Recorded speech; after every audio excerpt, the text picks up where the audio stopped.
we have two special female with us today. And we have Jasmine.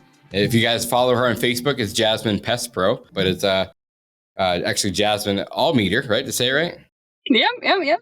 And then today is a special day because it's Bring Your Daughter to Work Day, right? Bring Your Kid to Work Day. Yep. So she's out doing pest control today. So I told you I wouldn't mess up, and it's Karen with a T. So welcome to the show, girls. Thanks for being here. And I didn't mess up either of them, did I? No, you got it right completely. Awesome. That's super awesome. I had to take notes. I'm not going to lie. But I just want to welcome you guys to the show. Thanks for spending the next half hour, 45 minutes with us. And I know your story is really cool. I like what you guys are doing on Facebook. You have a really big following on there. You gave us a little bit of insight already, but I why don't you just tell the industry already that's listening, the listeners, that how you got in the industry originally, and then kind of where you guys are at today and how you started your company. And then you can introduce your daughter and tell her your story too for today. Okay, very cool. So I am working on my ninth year in pest control. I started in a local company that is a little bit big in Rochester, Exodus Exterminating, and they're a great company. They've sold and they're owned by a bigger company now. But when I started with them, they were just real personal company and a wonderful company to work for. And I applied through a Craigslist post, which I think is pretty cool. I don't know why, but that was like my go-to. And I was just looking for a customer service position. But before that, I owned my own photography business and I was doing a lot of marketing. I went to school for commercial advertising, but I had kids young. And so I did the stay-at-home mom thing for so long that I just felt like there was no way I was going into commercial advertising. So I just tried to seek out customer service position. And when I saw the Exodus post, it was some like pest control. And I was like, well, I did work for a company that did bed bugs once, and they were just a property management company. And I was stretching with that. I was like, I think I might be a good fit for your company. I've done bed bug work. And really, I only went on a ride along, so I knew nothing.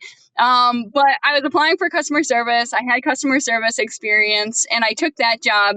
And they were really fixed on teaching their customer service what pest control was, how all of their services worked. The operations manager there had a program that he built that you could kind of click into different things. If you had carpenter ants, you click on carpenter ants. It would say, this is how many technicians are needed. This is the products they're using. This is how they're treating it. This is the behavior of carpenter ants. And so if we were stumped for it, we just bring up that program and we could just speak to our customers. He also would sit down and go through the entire thing with you, and then they'd put you in with somebody to walk you through the program. And at the time they used ServSuite. So that worked really well. And I am very competitive, so I was really great on sales for that. And I loved having that sales position, but they were living in the past. They were a 30-year-old company and very afraid of social media because they were afraid, social media would depict you in the wrong light and people would be like, PETA people would come for us or something and shut us down. And we were begging and begging, please, let's do Facebook, let's do anything. And once the news approached us, because our local library or one of the city libraries had bed bugs, and they just wanted a pest control company to speak on it. And I was, please, management, let's do it. And they kept saying, no, the news will spin it in any way they want. But they finally gave into it, and we got so much publicity from it in such a great way that they were like, okay, we'll let you do social media. So I started this Facebook page just for the company, and it was doing really well. And then I also was getting to a point where I didn't really care for my manager. And I was like, let me go out in the field. I can put this to work. If I go out in the field, I can do this personality. And I had created Jasmine Exodus, and she did really great. And then the company just started to change because they were preparing to sell, and they were trying to the company needed to depict a certain image in order to sell proper. And at that point, it was just a little wonky, and I started looking for other companies to work for. And I had also my marketing role was kind of getting taken to me and put in the hands of a company outside of the company. And I was kind of just upset with that. I had to hand everything over. And I remember driving home and I prayed about it. I was like, please help me find a new position somewhere else. And 3:00 came around and another company actually reached out to me. I didn't put any feelers out or anything. Another company reached out to me and they were like, hey, I know you're like so happy at Exodus. Would you be interested in switching? And I was so unhappy. So I was like, yeah, I might be interested. And so I did end up switching to that company, and they were smaller. I think they had 3 technicians running if you counted me. And I ended up getting put in an operations manager position really quick. And that was great. And then management kind of stepped out of the picture and they kept being like, you're the GM now, you're the GM now. And so 2 days into that company, though, I asked for partial ownership and they were like, let's not move so fast with that. Let's date before we get married. I put in for this general management thing. I did like a year's worth of time on that. And then I circled back to that partial ownership and it was still like, we're not really there. And so I ended up just kind of really going through a depression about it. And so I ended up leaving and just taking a month off and living on my retirement. And then I started my own company and here I am. And it's amazing, actually. I feel like, the whole time that ownership over there kept being like, you're going to start your own company.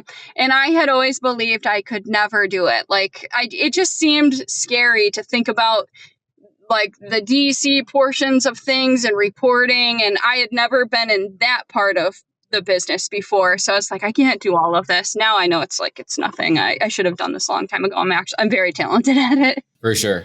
So let me ask you this. Like, what was when you launched your company, what was the hardest thing from day one? The hardest thing is mourning the loss of the last company. I loved it so much and I made it my baby before.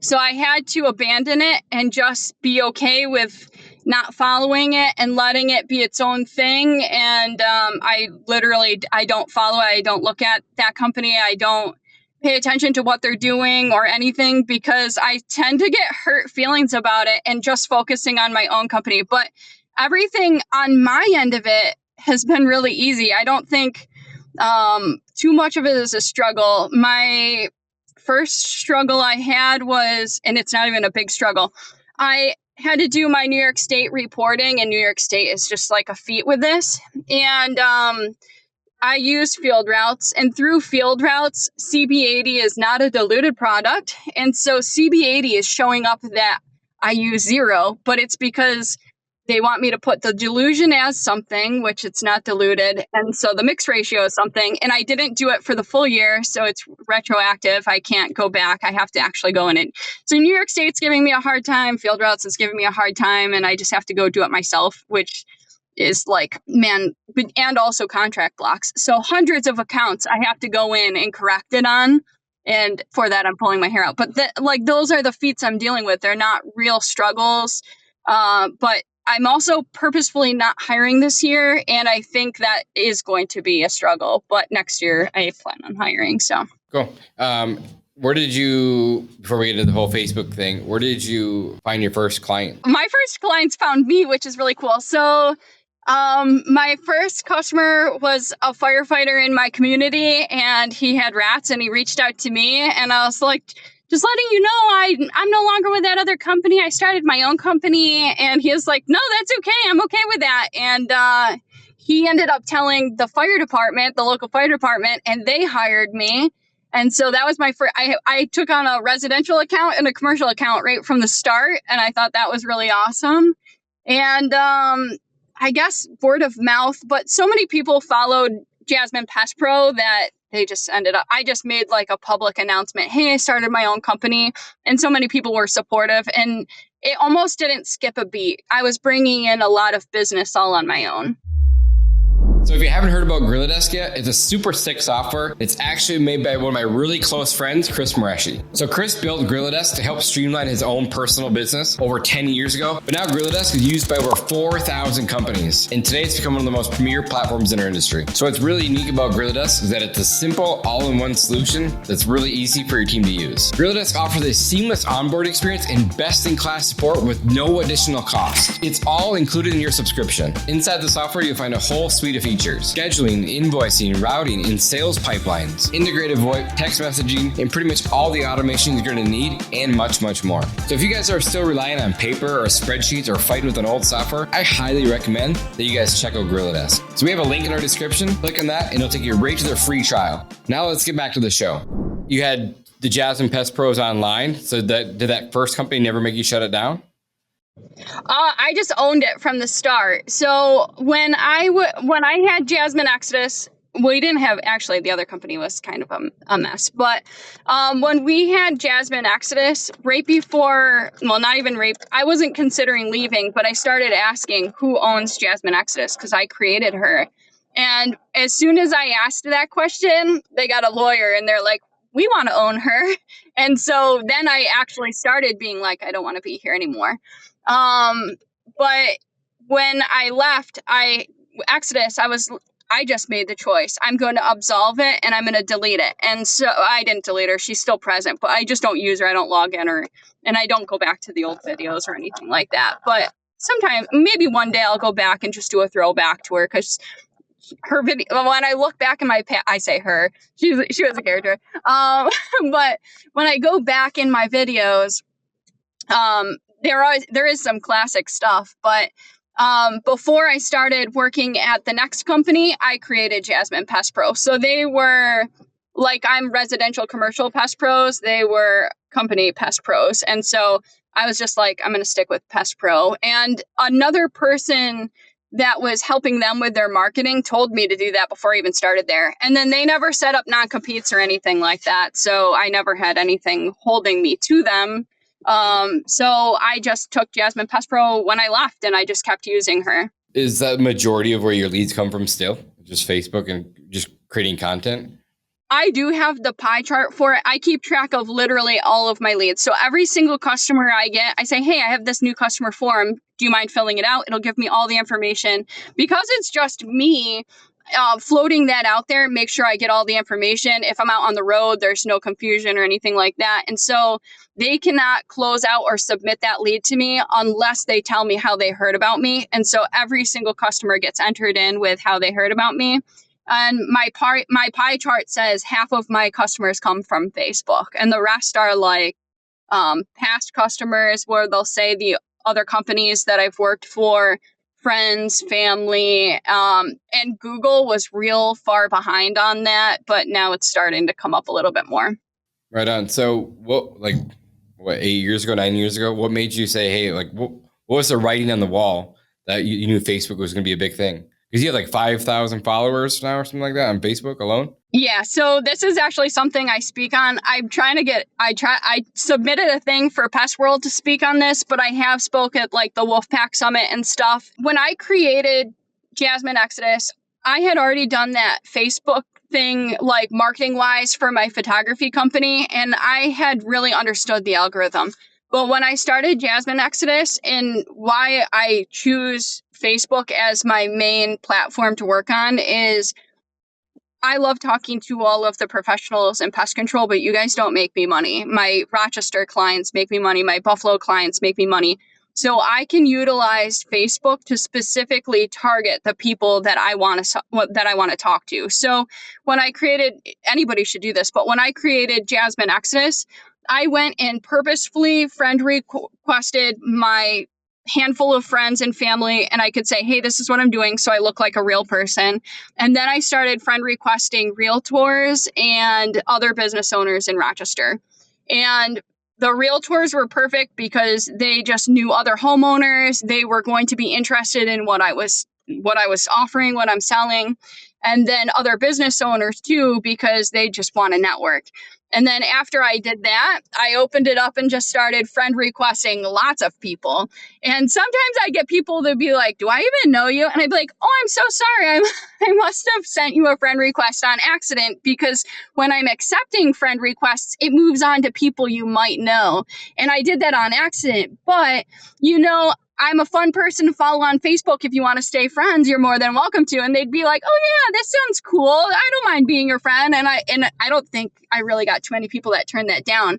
And then on Facebook, you can have up to 5,000 friends. And then if you choose to switch it to a creator account, you can go beyond that. I really didn't want to switch to the creator account because Facebook, when it thinks you're a human, doesn't necessarily try to make you boost and censor you as much. And I was able to pick people that I wanted to purchase my service anyway as my friends. And they're referral crazy. My friends refer me all the time, like in garage sale groups, just in general on their posts. And so my 5,000 were just fine. But Facebook was it was like they were forcing me to switch to the creator account. And so I ended up switching to the creator account. And now it's like a little bit of a new algorithm I'm learning. And it's just and in that sense, it's dumb. People were always like, we love how educational you are. And I loved putting out educational videos. I felt like Steve Irwin or something.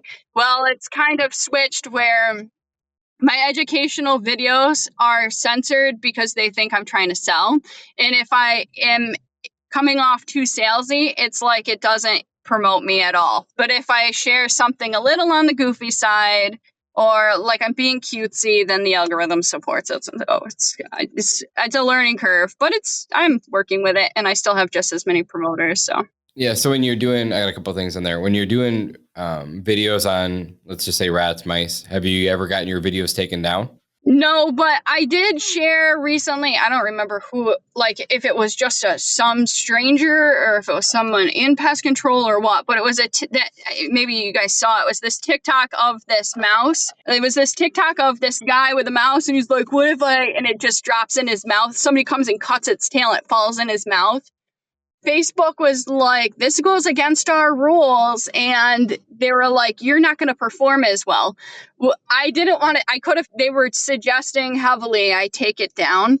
It had so many shares and so many interactions. I was like, I'm not taking it down. They'll just, so I left it up, and eventually the warning went away, but they haven't shut me down for anything.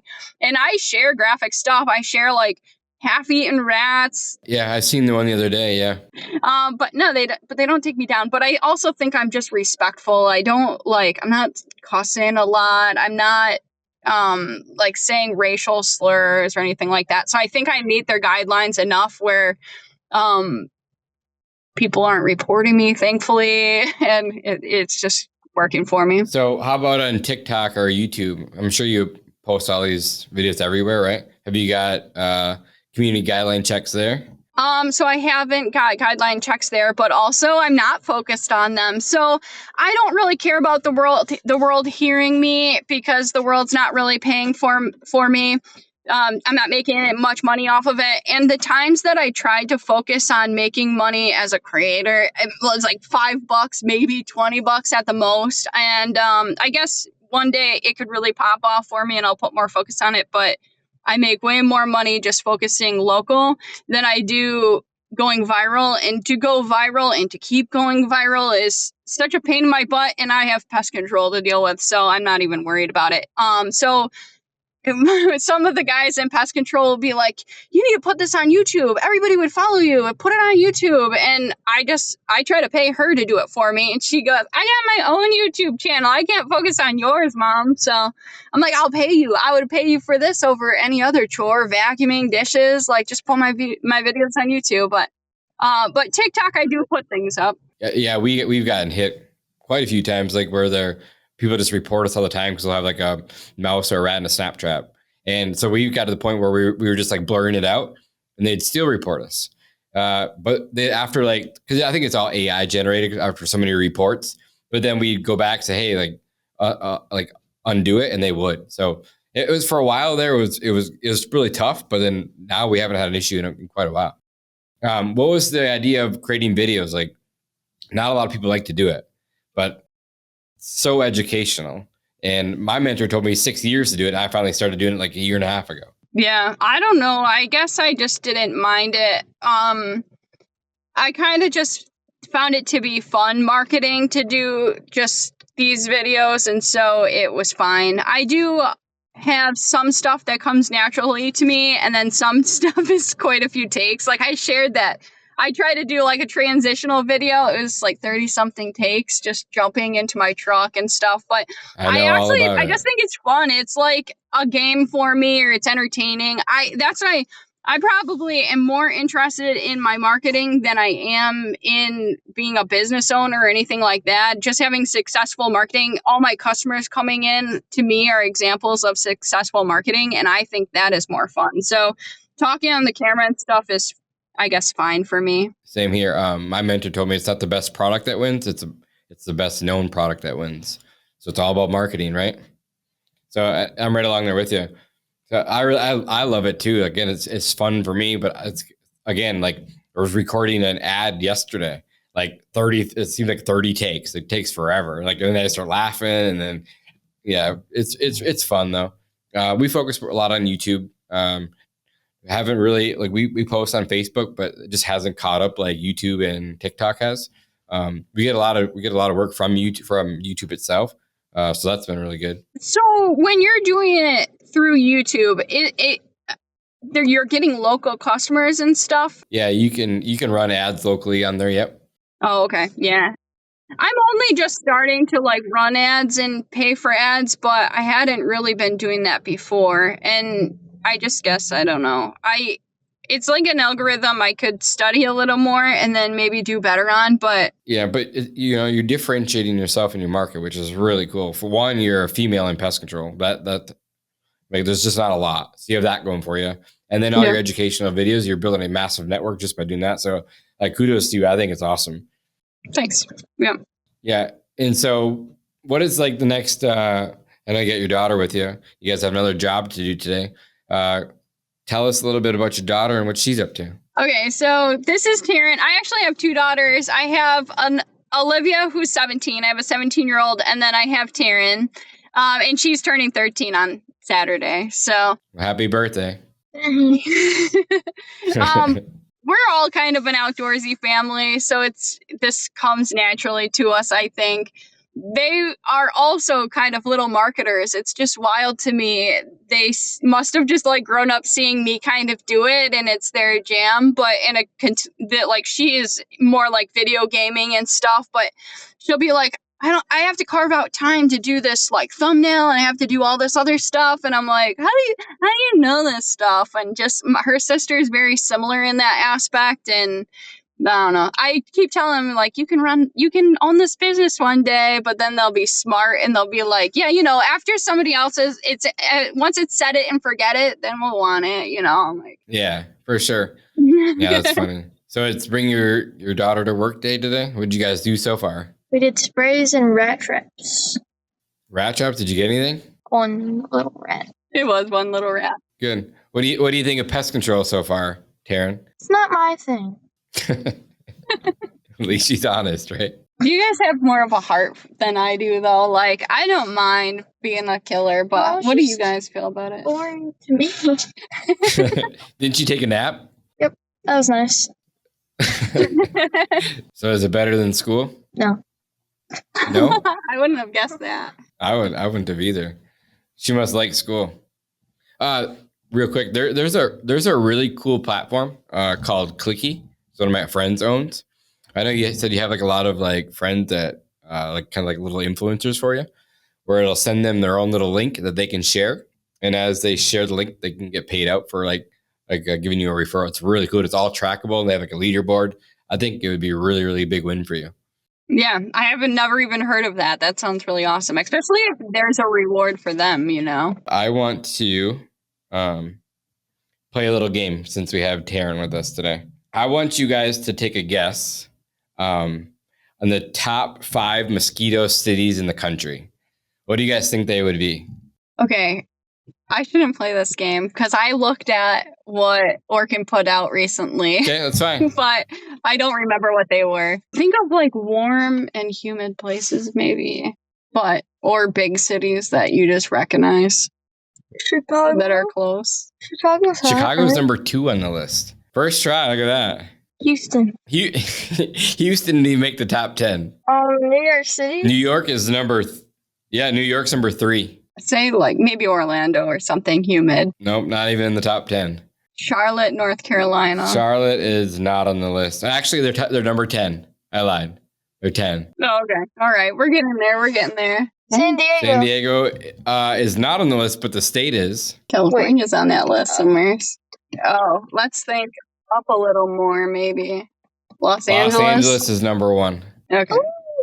This is bizarre, though. I would not expect those places to be the real answers. Midwest, by the lakes. Yeah, number 4 is Atlanta. I guess that one, to me, that one seems like it would make sense because I think it's marshy and like And then mosquito-y. number 5 is Dallas, Fort Worth. Oh! You guys are close. Okay, I think this is going to be fun for you guys, too. We're going to go with the top 5 rattiest cities in the country.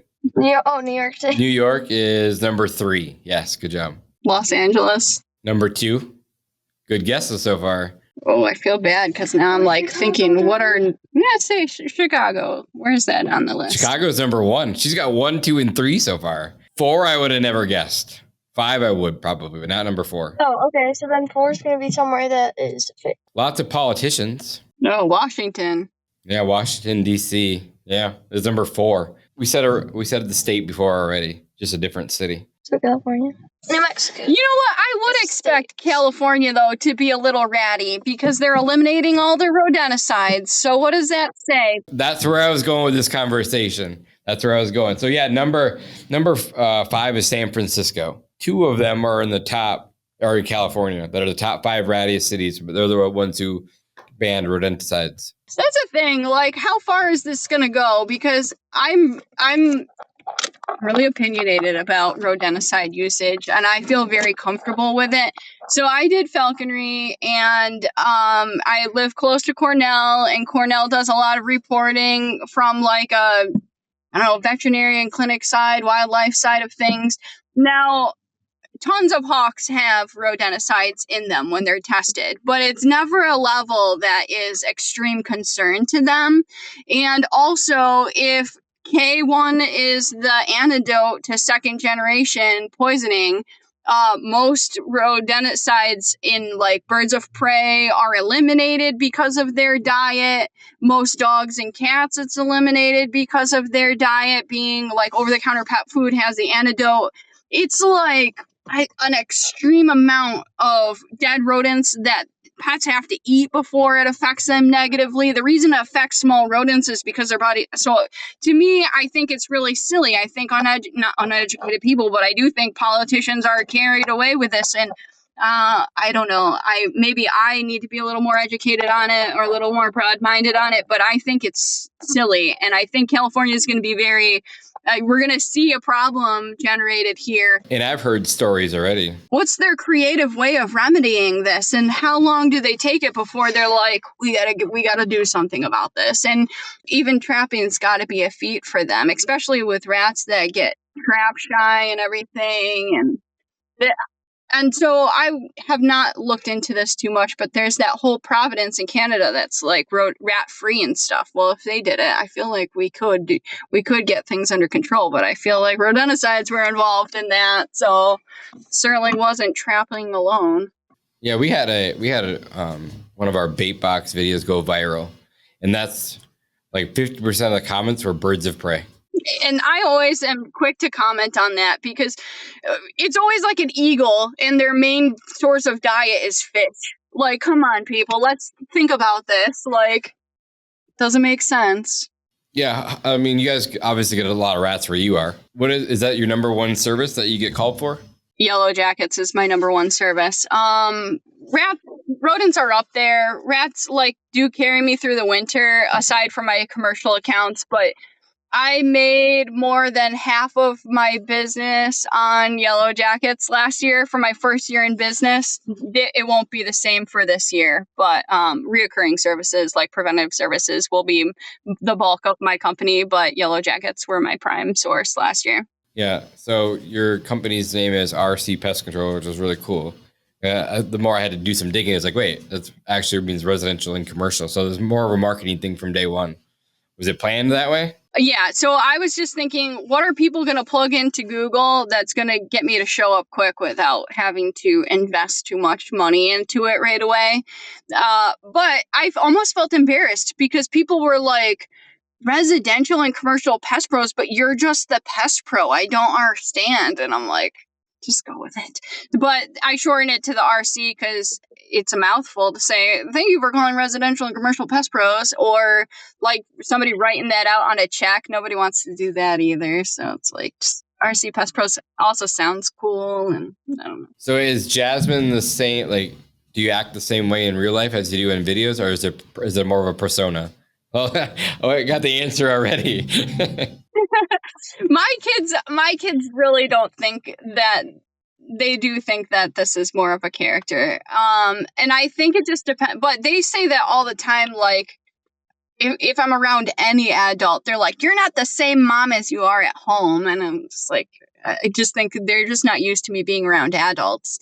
But it is sometimes a little bit of a character. Like I am a little more introverted in real life. I would much rather like hang home and just like do normal family stuff than carry on goofy conversations and whatnot. Or it sometimes will feel like I'm still in marketing mode when I am having to be extra social.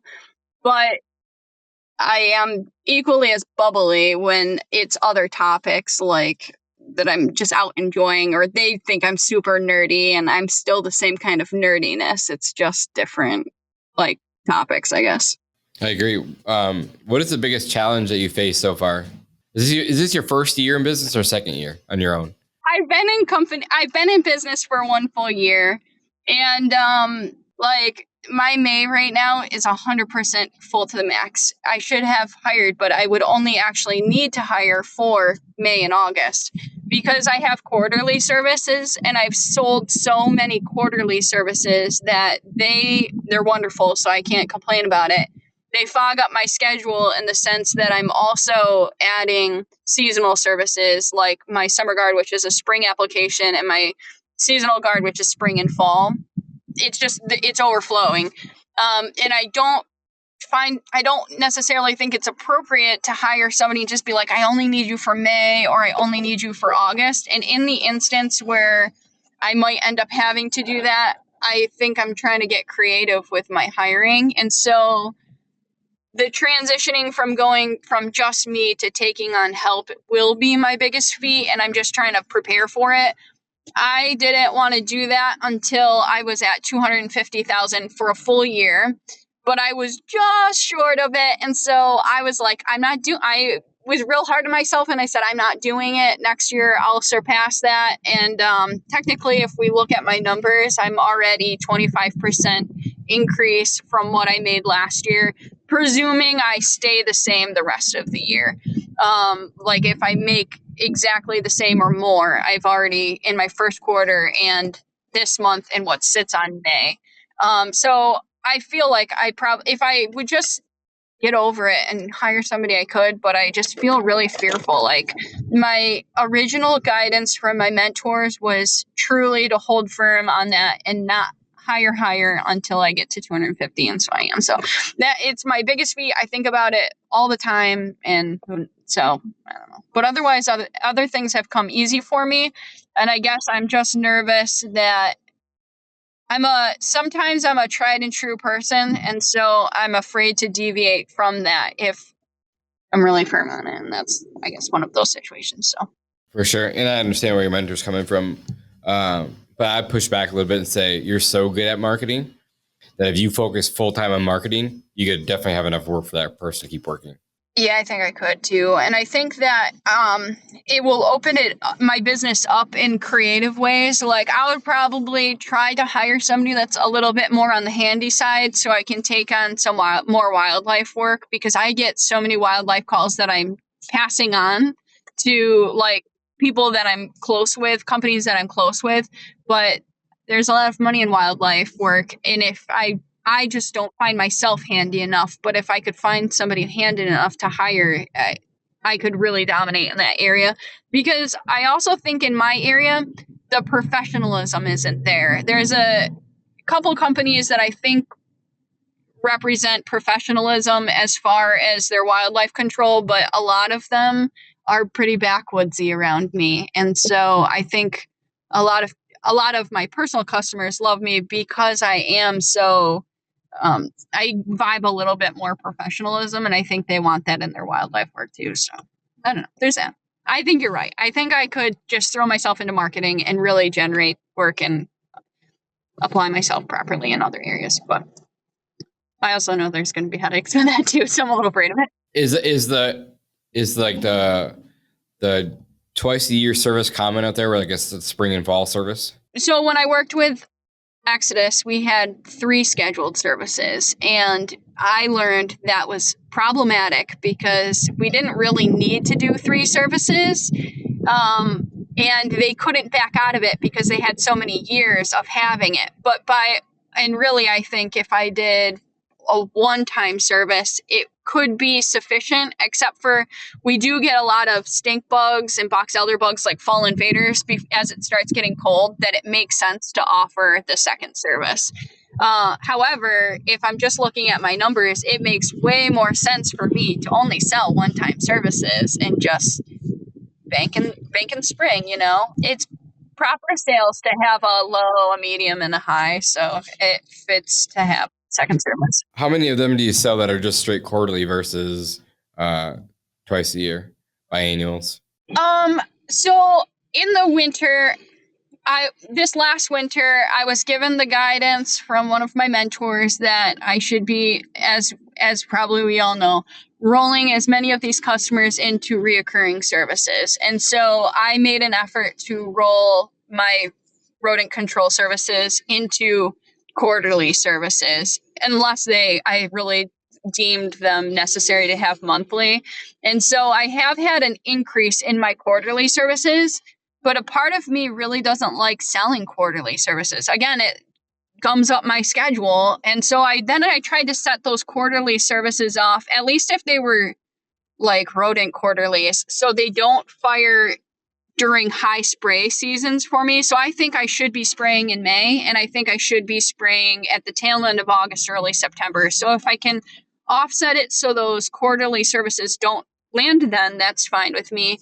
But if they are including sprays, I want them to, but that also messes up the schedule. But it's only going to be, I got to stop thinking about it that way, because it's only going to be a problem of this year. That's why I'm it's never going to affect me beyond that. Yeah. But if you hired that first person, you're not worried about the work comes quarter 2, quarter 3, right?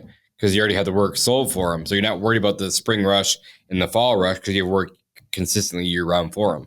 Then you take your marketing, right, and do what you're doing and just keep adding volume to it. So I think you'd crush it. In fact, I know you would. I think I love hearing that, though, because I do I need the confidence of my colleagues to push me to do it. And I'll be like, yeah, this person believed in me, and then I'll just jump into it. And as soon as I do, it's kind of like with owning my own business. I was so fearful. I was just afraid to take that step, but I was kind of pushed into it, and then it was the best thing ever. Yeah. So, and that was common by us too. It still is because we get a lot of cold weather like you. So it's just spring and fall applications, right? Like a triannual or a biannual. And I was like, I don't want those headaches either, because I want to make sure there's enough work for all my guys all year round. So we just stopped selling all those and only sold quarterlies. And that's all we do. Now, I can't say all, but 99% is quarterly. We'll have some triannuals in there still. And then I made that adjustment, and we never even skipped a beat. So now everything's just quarterly. So yeah, it's fearful at first, because you want to add all those services in the spring. You're like, I can't handle it because it's a rush. But that way you can spread those services out throughout the year instead of just all in the spring and the fall. So what do the next 5 years look like, Jasmine? Okay. Definitely going to hire, definitely going to take on more of these quarterly services, definitely going to, and definitely dive into wildlife work. And then, kind of some other areas for me. I already am starting to dabble in like property ownership and property management a little bit, but that will just be completely separate from this. And I don't think I'll really even promote it very much, but it is just something that's following.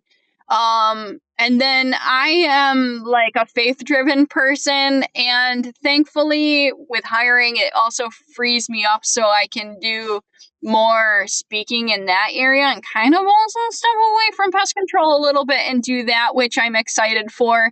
But in my thought processes, I still have time that I have to really devote to this baby growing a little bit, and then in taking care of this one properly and not cutting corners, it will open up my time to do that stuff a little bit more. But also, so she's 13, Olivia's 17. I have an exchange student who's 17 also. My exchange student's going back to Italy. Olivia's going to Spain, and it's just going to be her and I, and she's going to graduate soon too. And so it's like I have all this time to devote into, like, this is my hobby. I enjoy it like that. So it's going to be a lot of growth in great ways. That's what it's going to be the next 5 years. For sure. What is the best piece of advice you've been given since you started your business? This isn't the answer, because I know there's a better advice I was given, but not looking at any of my competition at all. So the people that I truly would be jealous about, or if I start feeling any bit of jealousy, I hide them completely on Facebook because I'll focus too much on it. And it has been very beneficial to me to not know at all what they're doing. But I do have a lot of successful companies that I still follow. I just don't feel like I feel actually happy for them and proud of them, or I just have determined I'm not on the same level as them. But I'll just say it. I don't mind if they know.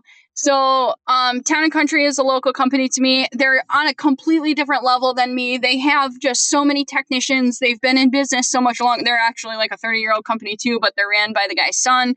Their marketing is so beautiful. Like, if they spoke the algorithm just a little bit different, they'd have a TV show. And I'm surprised I don't have a TV show. You know, it's like, so when I pay attention to their marketing like that, I start thinking of why aren't they doing it like this? And the other thing is, I'll start to feel a little jealous, like I should be doing it like that. And it's probably in my future to do it that way.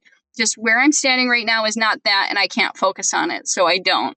But then there's also like companies that are in other states that I look at, and I'll be like, they're lying. Their business is not functioning like that. Why are they even telling that? Why are they even saying it like that? That's not true. Block them, because I shouldn't be devoting that kind of energy to it. If they're gonna succeed or fail, or if it's true, if it's not true, who cares? It's not my business. So do you read your comments? Okay, so yes, I do. I don't necessarily so I don't mind also saying this. I delete comments I don't like. So I get colleagues that I'll put something out, say my mosquito program, and they'll be like, we found those into care buckets don't work, or something. I'll be like, I am marketing right now. I don't want my customers hearing your perspective. Delete.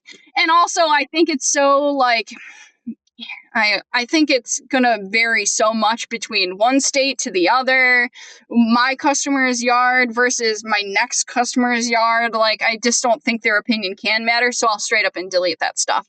I will delete guys that are like catcalling at me, because I just don't want to. I just don't want to look like that kind of influencer. So I do read my comments. I just like filter through them and delete them if I don't like it, if it's not in line with something I want to be represented as. And I guess one day if I get so many comments, I just won't even pay attention to it. But if I ever had naysayers, I would just delete it and not even worry about it. For sure. Yeah. Joe Rogan's always said just post and ghost. Don't ever look back. Yeah, and pretty much, I think it will get to a point like that for me. And also, like, I don't know what it was, but for a while, I thought if I went and did the 3 little dots and did hide comment that it hid it from everybody, but it was still there. It was just hiding it from me. And the whole time it was there and it never made a difference. So what do I care? He's right with that. Yeah, I know you have an appointment right now. So there's one last question for you. What are you most proud of? My kids say that I'll probably cry about it. That's so stupid. But you wouldn't be the first, I promise. I'm a doer. I don't sit on the couch and just do nothing. If I want something to happen, I get up and I do it. I make it happen.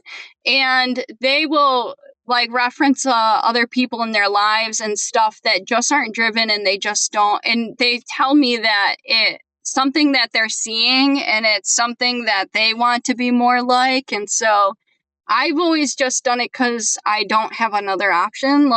If I want it, I got to make it happen. And so I guess I'm very proud of it, because if other people aren't doing that, it seems so easy to me. It's like, I want the world to be more like that. And then I'm proud of my faith, because I think it also really helps me out. So I'm a good moral person for the most part. Yeah. Well, again, I know you got to run, so I appreciate you being here. It's been a pleasure to get to know you. I can't wait to watch your success in the future, because I know you're on your way. So thanks for taking time with us today. Taryn, thanks for hanging out with us today.